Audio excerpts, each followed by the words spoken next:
नमस्कार संस्कृत सभी को। आइए अब हम शुरू करते हैं अपनी आज की क्लास, जो है कक्षा 7 की संस्कृत पीयूषम। इसका हम वंदना पाठ पढ़ चुके हैं। अब हम इसका पढ़ेंगे प्रथम पाठा। प्रथम पाठा है पुनर्वलोकनम। इसमें एक वचन, द्विवचन, बहुवचन तीनों वचनों के बारे में बताते हुए देखते हैं। मुनि आश्रम में निवसति। मुनि आश्रम में रहता है। मुनि करता है, निवसति क्रिया है, आश्रम हमारा कर्म है।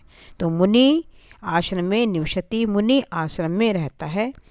और मुनि आश्रम में निवसता, मुनि के रूप कवि की तरह चलते हैं। कवि, कवि, कव्य, ठीक है। ऐसी मुनि, मुनि, मुनिया। तो देखिए, अब देखते हैं। मुनि आश्रम में निवसता, मुनि आश्रम में, दो मुनि आश्रम में रहते हैं। मुनिया आश्रम में निवसंती, बहुत सारे मुनि आश्रम में रहते हैं। अब देखिए, अब बोला है गुरु शिष्यान पाठयति।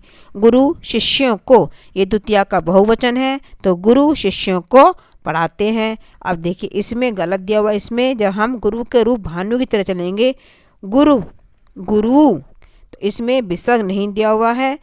इसमें विसर्ग नहीं है, इसमें बड़ू की मात्रा लगाई। जब हम छोटू की मात्रा लगाएंगे तो हम इस तरह से करेंगे, और जहाँ बड़ू की मात्रा लगाएंगे उसको हम इस तरह से कर देते हैं। तो यहाँ पर ये वाली मात्रा आएगी द्विवचन में। गुरु कुटियाम निवसता, दो गुरु कुटिया में रहते हैं। अब गुरुवा योगाभ्यासम कुर्वन्ति, बहुत सारे गुरु योग का अभ्यास कर रहे हैं। अब देखते हैं। पिता फलम ददाति, पिता फल को देता है। पितरौ फलानि दत्ता, पिता के शब्द रूप रिकारांत होते हैं। इसके चलेंगे पिता, पितरौ, पितर, जो मैं व्याकरण में आपको पढ़ाऊंगी। अब देखते हैं। पितरौ फलानि दत्ता, दो पिता फलों को देते हैं। पितरः फलानि ददति, बहुत सारे पिता फलों को दे रहे हैं।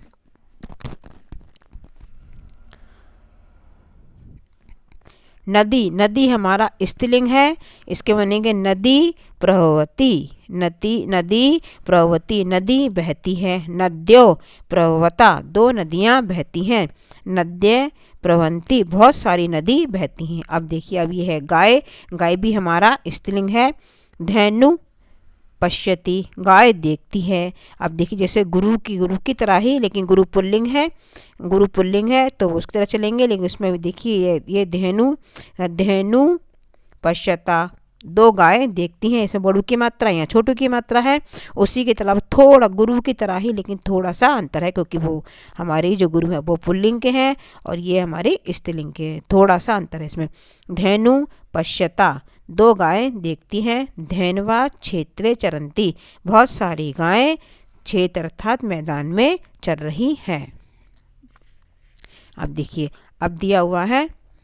माता जलम आनयति, माता जल को लाती है। मातराओ, ये भी रिकारांत हैं हमारे। मातराओ जलम आन्यता, दो माताएं जल को लाती हैं। मातर जलम आनयन्ति, बहुत सारी माताएं जल को लाती हैं।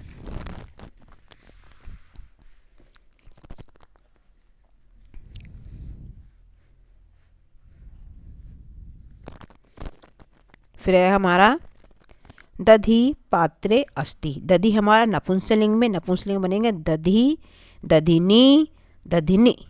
तो दधि पात्रे अस्ति, दही पात्र में है। दधिनी पात्रयो स्था, दही दो पात्रों में है। दधिनी पात्रेषु संति, दही बहुत सारे पात्रों में है। फिर है मधु पुष्पेषु भवति, मधु अर्थात शहद पुष्पों में होता है, ठीक है। ये सप्तमी विभक्ति का है, बहुवचन का। मधु अर्थात शहद पुष्पों में होता है। मधुनी पात्रो स्था, शहद पात्रों में है।